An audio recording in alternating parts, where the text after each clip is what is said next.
G'day everyone, I'm Dave. Recently we had a question about torque on one of our electric motor videos. So we're just going to give a little talk about that. And we're going to give you actually two answers. The short, brief one and the more detailed, long one. So decide which one you want to stick around for. The first one, the short one. Torque itself is the strength to turn or rotate a particular item.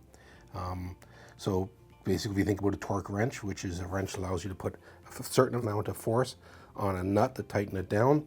The same thing with a motor. The more torque this motor has, the harder it will be for me to stop it. And for a drill, the easier it will be to drill because it has the power to drill through that material. So what makes torque? The short answer is electromagnetic force.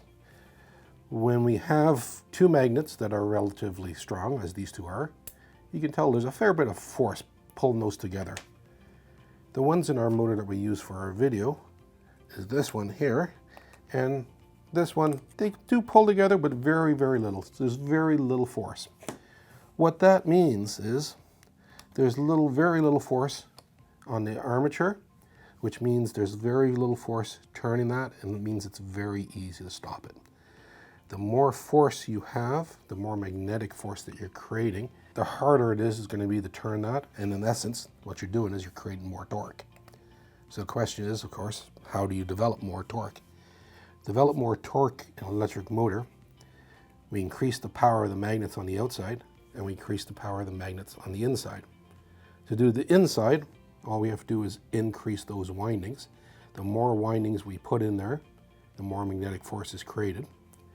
And the more power we have, the more torque we have.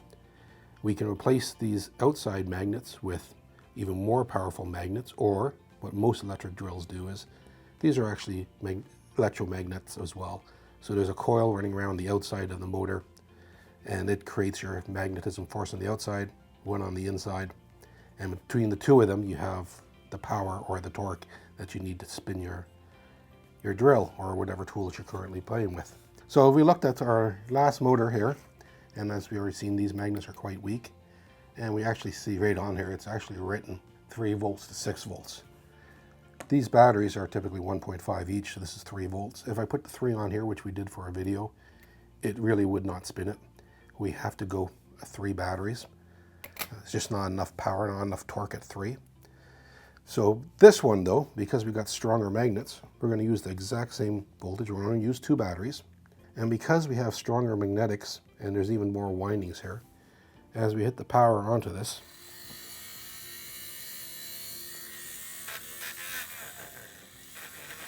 you can see it's taking a fair bit of force actually to stop that. If we even put larger magnets and more windings, we can even have more force. For those interested, the longer explanation. The longer explanation is, as current goes through a wire, it's called the right-hand rule. We create a magnetic force that rotates around the wire. So the more loops you put, that force just keeps building up and building up and building up. If we want to put even more power, we increase the diameter of that wire.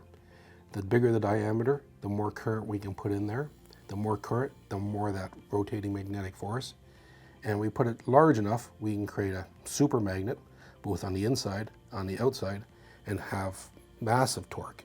Now, of course, by doing that, the more windings, the thicker the wire, you can envision how much that's going to grow. That's why quite often you have small, very low torque motors that are quite small, and higher torque motors that are very large. Now, there's always a trade-off, because the question, of course, always comes up about horsepower. Horsepower is a factor between RPM and torque. So you can have a motor with high horsepower has very, very little torque, but spins at a high speed. Or you can have a motor with a lot of horsepower that spins very slowly, but has incredible force and incredible torque. So that's why when looking at motors, you have to sort of look at all the different components. You have to look at the horsepower, you have to look at the torque, and between the two of them, and of course what's your required RPM, between those 3 values, you can sort of determine what motor is best for you. If you have any other quick questions, just leave them in our comment section and we'll get back to you with answers as soon as we can. Thank you so much for watching. Hopefully you found this video helpful, and we'll see you in the next video.